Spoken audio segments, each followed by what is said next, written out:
Bugun men 6000 yoshdan oshgan pensionerlar va ularning farzandlari uchun juda muhim masalani tushuntirib beraman. O'yin bekish oktyabrdan boshlab pensionerlarga taqiq qo'yildi degan xabar ko'pchilikni xavotirga solyapti. Kimdir pensiya berilmay qolarkan, deyapti. Kimdir bank kartasi yopilarkan. Yana kimdir 6000 yoshdan oshganlar endi ayrim ishlarni qila olmas ekan, deb tushunyapti. Men hozir shu masalani oddiy tilda, hujjat, amaliyot va hayotiy misollar asosida tushuntiraman. Bu ma'lumot har bir oilaga tegishli. Chunki deyarli har birimizning uyimizda ota-onamiz, buyimiz, bobomiz yoki pensiya yoshidagi yaqinimiz bor. Videoni oxirigacha ko'ring. Chunki eng muhim joyi shuki, hamma pensionerlar xavotirlanishi kerak emas. Lekin ayrim holatlarda ehtiyotsizlik katta muammoga olib kelishi mumkin. Hozirning o'zida kanalga obuna bo'ling, videoga like bosing. Chunki men bunday mavzularni sodda qilib, odamlar aldanib qolmasligi uchun tushuntirib boraman. Avvalo bir narsani aniq aytib qo'yaman. O'g'indagi oktyabrdan keyin 6000 yoshdan oshgan pensionerlarning pensiyasi to'xtatiladi. Ko'chaga chiqishi, banka bo'lishi, davolanishi yoki ishlashi taqiqlanadi degan gap noto'g'ri talqin. Bunday vahmali gaplar ko'pincha ijtimoiy tarmoqlarda sarlavha sifatida tarqatiladi. Asl masala esa boshqacha. Pensionerlar nomidan amalga oshiriladigan ayrim moliyaviy, huquqiy va rasmiy harakatlarda qo'shimcha tekshiruv, shaxsni aniqlash va rozilikni tasdiqlash talablari kuchaytirilmoqda. Oldin qanday edi? Oldin ko'p holatlarda pensionerning nomidan bank kartasi ochish, telefon raqamiga bog'lash, onlayn kredit olish, ishonchnoma orqali pul yechish yoki xizmatga ariza berish nisbatan osonroq bo'lgan. Masalan, keksa odamning farzandi yoki tanishi uning pasport ma'lumotlarini olib, ayrim xizmatlarni masofadan turib rasmiylashtirgan. Ba'zan bu yaxshi niyat bilan qilingan. Ota-onam bankka borib qiynalmasin, men yordam beray, deyilgan. Lekin aynan shu qulaylikdan firibgarlar ham foydalanib kelgan. Endi nima o'zgaryapti? O'zgarishning mazmuni shuki, uni yoshdan oshgan shaxslar bilan bog'liq ayrim operatsiyalarda haqiqatan ham shu odamning o'zi rozimi? U nima imzolayotganini tushunyaptimi? Uning hujjatlaridan boshqa odam foydalanmayaptimi degan savollar jiddiy tekshiriladi. Bu yerda taqiq deganda pensionerni cheklash emas. Balki pensioner nomidan shubhali va tasdiqlanmagan harakatlarni to'xtatish nazarda tutiladi. Men buni oddiy misol bilan tushuntiraman. Ilgari boboning pasport surati, telefon raqami va bank kartasi ma'lumotlari kimningdir qo'liga to'ssa, ayrim hollarda uning nomiga mikroqarz rasmiylashtirish, kartadan pul yechish yoki noma'lum xizmatlarga ulash xavfi yuqori bo'lgan. Endi bunday harakatlarda qo'shimcha tasdiq, yuzma-yuz identifikatsiya, biometrik tekshiruv yoki rasmiy rozilik talab qilinishi mumkin. Demak, asosiy maqsad pensionerlarni jazolash emas, ularni firibgarlikdan himoya qilish. Endi kimlar bu masalaga jiddiy qarashi kerak, kimlar esa ortiqcha vahimaga tushmasligi kerak. Shuni batafsil tushuntiraman. Birinchi navbatda, 6000 yoshdan oshgan va bank kartasidan faol foydalanadigan pensionerlar ehtiyot bo'lishi kerak. Ayniqsa pensiya plastik kartaga tushadigan bo'lsa, karta raqami, SMS kod, ilova paroli, bankdan kelgan tasdiqlash kodi hech kimga aytilmasligi shart. Masalan, 64 yoshli pensioner har oy 1.200.000 so'm pensiya oladi deylik. Unga telefon qilib, bankdanmiz, kartangiz bloklanmasligi uchun SMS kodni ayting, deyishadi. Pension ishonib kodini aytadi. Natijada kartadagi pul yechib olinadi yoki uning nomidan onlayn kredit ochiladi. Mana shunday holatlar ko'paygani uchun endi ayrim xizmatlar pensionerning shaxsiy ishtirokisiz yoki aniq tasdiqisiz bajarilmasligi mumkin. Ikkinchi guruh farzandlari yoki qarindoshlari pensioner nomidan ish yuritadigan oilalar. Bu yerda hammasi qonuniy bo'lsa, muammo yo'q. Masalan, onangiz oltin tekis yoshda, sog'lig'i sabab bankka bora olmaydi. Siz uning nomidan pensiya pullarini olish yoki hujjat topshirish uchun yurmoqchisiz. Bunday holatda og'zaki men qiziman yoki men o'g'liman deyish yetarli bo'lmasligi mumkin. Rasmiy ishonchnoma, pasport, qarindoshlikni tasdiqlovchi hujjat va ayrim hollarda notarial tasdiq talab qilinadi. Bu noqulay ko'rinishi mumkin, lekin aslida pensionerning pulini begona odam olib ketmasligi uchun kerak. Uchinchi guruh kredit, qarz, kafillik yoki bo'lib to'lash shartnomalariga aralashayotgan pensionerlar. Men amaliyotda ko'p ko'rgan holat bor. Farzandiga telefon, maishiy texnika yoki kredit olish kerak bo'ladi, lekin uning daromadi yetmaydi. Shunda ota sizning nomingizga olaylik, baribir men to'layman deyiladi. Ota yoki ona rozi bo'ladi. Birinchi 2 oy to'lanadi, keyin to'lov kechikadi. Natijada qarzdorlik pensionerning nomida qoladi. Pensiyadan ushlab qolish bank hisobiga cheklov tushishi yoki sud jarayoni boshlanishi mumkin. O'rinda 8 oktyabrdan keyingi kuchaytirilgan tartib aynan shunday holatlarda pensioner haqiqatan ham shartlarni tushunganmi, majburlanmaganmi, qarz oqibatini biladimi degan masalani ko'proq tekshiradi. 4-guruh yolg'iz yashaydigan pensionerlar. Ularning yonida doimiy yordam beradigan farzand yoki yaqin odam bo'lmasligi mumkin. Bunday insonlarga firibgarlar ko'proq telefon qiladi. Uyga borib ijtimoiy yordam rasmiylashtiramiz. Pensiyangiz oshadi, kompensatsiya chiqadi, yangi ro'yxatga kiritamiz deb hujjat so'raydi. Men aniq tavsiya beraman.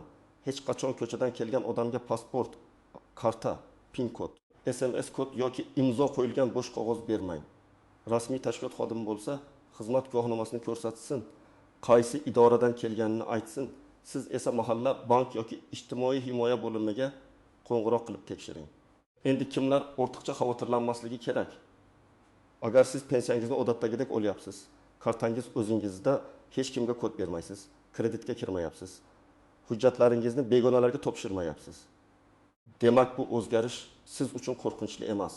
Sizning asosiy vazifangiz tartibni bilish va ehtiyotkor bo'lish. Pensiya tayinlangan bo'lsa, yashash joyingiz, bank ma'lumotlaringiz va shaxsiy hujjatlaringiz joyida bo'lsa, burun 5 oktyabrdan hamma narsa bekor bo'ladi degan gaplarga ishonmang. Yana bir real hayotiy vaziyatni ko'rib chiqamiz.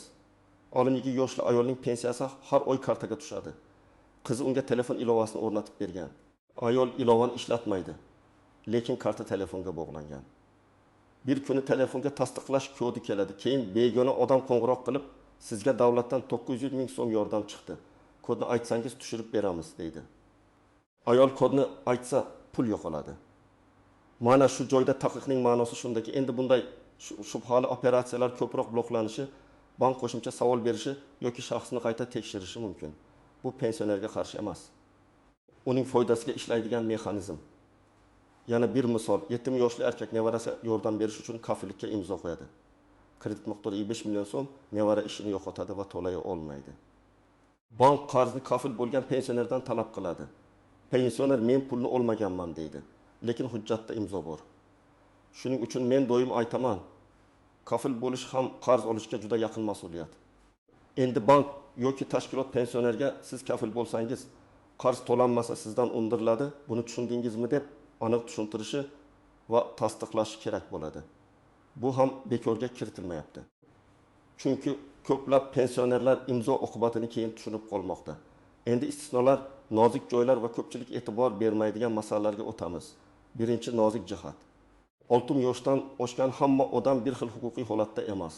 Kimdir hali ishlayapti, kimdir nafaqada, kimdir nogironlik pensiyasi oladi, kimdir yoshga doir pensiya oladi, kimdir chet eldan qaytgan, kimdir vaqtincha boshqa viloyatda yashayapti. Shuning uchun har bir holatda hujjatlar va talablar farq qilishi mumkin. Masalan, pensioner Toshkentda ro'yxatda turadi, lekin o'g'lining uyida Samarqandda yashaydi. Pensiya kartaga tushayotgan bo'lsa, muammo kamroq. Lekin u ijtimoiy yordam, sanatoriy yo'llanmasi, qayta hisob kitob yoki ma'lumotnoma olish uchun murojaat qilsa, yashash joyi ro'yxat, mahalla ma'lumoti va shaxsni tasdiqlovchi hujjatlar so'ralishi mumkin. Bu taqiq emas, bu tartib. Lekin odamlar menga bermadi, demak taqiqlabdi deb noto'g'ri xulosa qiladi. Ikkinchi nozik jihat, ishonchnoma muddati va mazmuni.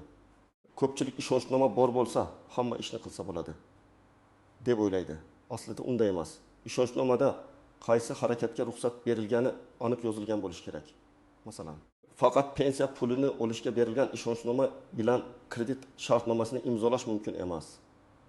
Yoki bank kartasini olishga berilgan ishonchnoma uy joyini sotishga ruxsat bermaydi. Shuning uchun pensioner nomidan ish yuritayotgan qarindoshlar hujjatni o'qib chiqishi kerak. Uchinchi nozik jihat, telefon raqami kimning nomida ekani. Hozir juda ko'p moliyaviy xizmatlar telefon raqami orqali ishlaydi. Agar pensionerning bank kartasi farzandining telefon raqamiga ulangan bo'lsa, keyin nizoli vaziyat chiqishi mumkin. Masalan, SMS kod farzandga keladi. Operatsiyani farzand tasdiqlaydi, lekin pul pensionerniki. Keyin men bilmaganman degan gapni isbotlash qiyinlashadi. Men tavsiya qilaman, Pensionerning bank xizmatlari iloji bo'yicha o'zining nazoratida bo'lsin. Agar farzand yordam bersa ham hamma operatsiya tushuntirib rozilik bilan qilinsin. 4-nozik jihat pensiyadan ushlab qolish masalasi. Ayrimlar pensioner bo'lsa, undan qarz undirilmaydi deb o'ylaydi. Bu ham xato. Agar qonuniy qarzdorlik bo'lsa, sud qarori yoki ijro hujjati asosida pensiyaning ma'lum qismidan ushlab qolish mumkin. Albatta, hammasi bir kunda olib qo'yilmaydi, lekin qarz yo'q bo'lib ketmaydi. Shuning uchun 6 yoshdan oshgan odamning nomiga kredit olish, kafillik berish yoki qarz shartnomasiga imzo qo'yish juda jiddiy masala. 5-nozik jihat davlat yordamlarini rasmiylashtirish. Firibgarlar ko'pincha aynan shu so'zlardan foydalanadi. Sizga bir martalik pul chiqdi, yangi kompensatsiya bor, pensionerlarga maxsus to'lov berilyapti. Men shuni aniq aytaman. Davlat to'lovi bo'lsa, u rasmiy idora, mahalla ijtimoiy himoya organi, bank yoki davlat xizmatlari orqali tekshiriladi. Hech bir haqiqiy xodim sizdan telefon orqali SMS kod so'ramaydi. Hech bir rasmiy yordam uchun kartangizning orqa tarafidagi kodni aytishingiz shart emas. Hech bir qonuniy to'lov hozir kodni aytmasangiz kuyadi degan shoshirish bilan berilmaydi. 6-nozik jihat pensionerning roziligi. Ba'zi oilalarda otam baribir tushunmaydi. Men o'zim hal qilaman degan yondashuv bor. Bu juda xavfli. Pensionerning yoshi katta bo'lishi uning huquqi yo'q degani emas. U mulk egasi bo'lishi, bank hisobiga ega bo'lishi, shartnoma tuzishi, rad etishi, savol berishi, maslahat olishi mumkin. Agar pensioner bosim ostida imzo qo'ysa, keyin bu masala nizoga aylanishi mumkin. Shu sababli har bir qaror xotirjam muhitda, tushuntirilgan holda va hujjatni o'qib qabul qilinishi kerak. 7-nozik jihat taqiq so'zining o'zi. Men tomoshabinlarga shuni tushuntirmoqchiman. Ko'p hollarda sarlavhada taqiq deyiladi. Lekin amalda gap mutlaq taqiq haqida emas, tartibning kuchayishi haqida bo'ladi. Masalan, shubhali operatsiya taqiqlanadi, noto'g'ri rasmiylashtirish taqiqlanadi, pensionerning roziligisiz uning nomidan harakat qilish taqiqlanadi. Bu bilan pensionerning o'zi cheklanmaydi, aksincha himoya qilinadi. Endi nima qilish kerak degan eng muhim qismga o'tamiz. Men har bir pensioner va uning yaqinlariga aniq qadamlarni aytaman. 1-qadam. Hujjatlaringizni tartibga keltiring. Pasport yoki ID karta amal qilayotgan bo'lsin. Agar hujjat muddati, familiya, yashash manzili yoki ro'yxat bilan bog'liq muammo bo'lsa, uni kechiktirmang. Bankka, pensiya bo'limiga yoki davlat xizmatlari markaziga borganingizda shaxsni tasdiqlovchi hujjat birinchi so'raladi. 2-qadam, bank kartangiz xavfsizligini tekshiring. Karta o'zingizda bo'lsin. PIN kodini qog'ozga yozib, karta bilan birga saqlamang. SMS kodni hech kimga aytmang. Telefoningizga begona odam ilova o'rnatib bermasin. Agar siz ilovadan foydalana olmasangiz, ishonchli farzandingiz yordam bersin. Lekin har bir operatsiyani sizga tushuntirsin. Bankdan kelgan xabarlarni o'chirib yubormang. Shubhali holat bo'lsa, darhol bankning rasmiy raqamiga qo'ng'iroq qiling. 3-qadam, kredit va kafillik bo'yicha shoshilmang. Agar sizdan faqat imzo qo'yib bering, sizga hech narsa bo'lmaydi. Men o'zim to'layman deyishsa, hujjatni to'liq o'qing. Oylik to'lov qancha? Umumiy summa qancha? Kechiksa nima bo'ladi? Kim javobgar? Pensiyadan ushlanishi mumkinmi? Shularni so'rang. Tushunmasangiz imzo qo'ymang. Men ekspert sifatida aytaman, tushunilmagan hujjatga imzo qo'yish eng katta xatolardan biri. 4-qadam, ishonchnomani to'g'ri rasmiylashtiring. Agar farzandingiz yoki boshqa yaqin inson sizning nomingizdan bank, pensiya, tibbiyot yoki davlat idorasida ish yuritish kerak bo'lsa, notarius yoki vakolatli tartib orqali aniq ishonchnoma qiling. Unda qaysi ishga ruxsat berilayotgani yozilsin. Hamma ishlarimni yuritsin degan umumiy gap ba'zan yetarli bo'lmaydi yoki aksincha ortiqcha xavf tug'diradi. Eng yaxshisi kerakli harakatlar aniq ko'rsatilgan bo'lsin. 5-qadam, rasmiy manbalardan tekshiring. Agar sizga Boeing 5 oktabrdan yangi taqiq chiqdi deyishsa, darhol vahimaga tushmang. Mahalla bank, pensiya jamg'armasi, ijtimoiy himoya bo'limi, davlat xizmatlari markazi yoki rasmiy veb-saytlar orqali tekshiring. Telegramdagi noma'lum kanal, tanishlardan kelgan audio xabar yoki bir odam aytdi degan gap rasmiy manba emas. Ayniqsa pul, hujjat, karta va imzo bilan bog'liq masalada faqat rasmiy ma'lumotga ishoning. 6-qadam, oilada ochiq gaplashing. Farzandlar ota-onasiga siz buni tushunmaysiz deb muomala qilmasligi kerak. Aksincha, har bir operatsiyani oddiy tilda tushuntirish kerak. Masalan, ona bu hujjat pensiya kartangizni almashtirish uchun. O'ta, bu kredit emas. Faqat ma'lumotnoma olish uchun ariza deb aniq aytish kerak. Pensioner ham uyalmay savol bersin. Men nimaga imzo qo'yapman? Bu pulimga ta'sir qiladimi? Keyin qarz bo'lib qolmaymanmi? 7-qadam. Shubhali qo'ng'iroqlarni yozib oling yoki raqamini saqlang. Agar kimdir o'zini bank, prokuratura, soliq, ijtimoiy himoya yoki pensiya xodimi deb tanishtirib, kod, karta ma'lumoti yoki pul o'tkazishni so'rasa, suhbatni to'xtating. Rasmiy idoraga o'zingiz qo'ng'iroq qiling. Firibgarlar ko'pincha odamni qo'rqitadi. Hozir aytmasangiz kartangiz yopiladi. Sizning nomingizga jinoyat ishi ochiladi. Pensiyangiz to'xtaydi. Haqiqiy rasmiy tartib bunday vahima bilan yuritilmaydi. 8-qadam, agar muammo bo'lib ulgurgan bo'lsa, vaqtni boy bermang. Kartadan pul yechilgan bo'lsa, darhol bankka murojaat qilib kartani bloklatish kerak. Kredit siz bilmagan holda rasmiylashtirilgan bo'lsa, bankdan shartnoma nusxasini so'rang. Ariza yozing. Ichki tekshiruv talab qiling. Zarur bo'lsa, huquqni muhofaza qiluvchi organlarga murojaat qiling. Pensiyadan noto'g'ri ushlab qolish bo'lsa, ijro hujjati, sud qarori yoki qarzdorlik asosi bor yo'qligini so'rang. Mayli. O'tib ketar deb kutish vaziyatni og'irlashtiradi. 9-qadam, har bir hujjatdan nusxa oling. Ariza topshirsangiz, qabul qilingan sana va raqamni so'rang. Bankka murojaat qilsangiz, yozma javob talab qiling. Telefon orqali aytilgan gap keyin isbot bo'lmasligi mumkin. Ayniqsa pensionerlar bilan bog'liq masalalarda yozma iz qoldirish juda muhim. Bu sizni keyingi nizolarda himoya qiladi. 10-qadam. Sog'lik yoki harakatlanish imkoniyati cheklangan pensionerlar uchun oldindan reja qiling. Agar ota-onangiz bankka bora olmasa, qaysi xizmatlar masofadan, qaysilari ishonchnoma bilan, qaysilari uyga chaqirish orqali bajarilishini oldindan bilib oling. Ayrim tashkilotlarda keksa yoki nogironligi bo'lgan shaxslar uchun alohida xizmat tartibi bo'lishi mumkin. Buni so'rashdan uyalmang. Demak, Olimpekis oktyabrdan 6 yoshdan oshgan pensionerlarga taqiq degan gapni to'g'ri tushunish kerak. Gap pensionerlarning huquqlarini olib qo'yish haqida emas. Gap ularning nomidan ruxsatsiz, shubhali, tushuntirilmagan yoki firibgarlik alomatlari bo'lgan harakatlarni cheklash, qo'shimcha tekshirish va himoya qilish haqida ketmoqda. Men sizga eng muhim fikrini yana bir bor aytaman. Pensiyangiz, kartangiz, imzoyingiz va hujjatingiz sizning shaxsiy javobgarligingiz. Hech kimga SMS kod bermang, tushunmagan hujjatga imzo qo'ymang.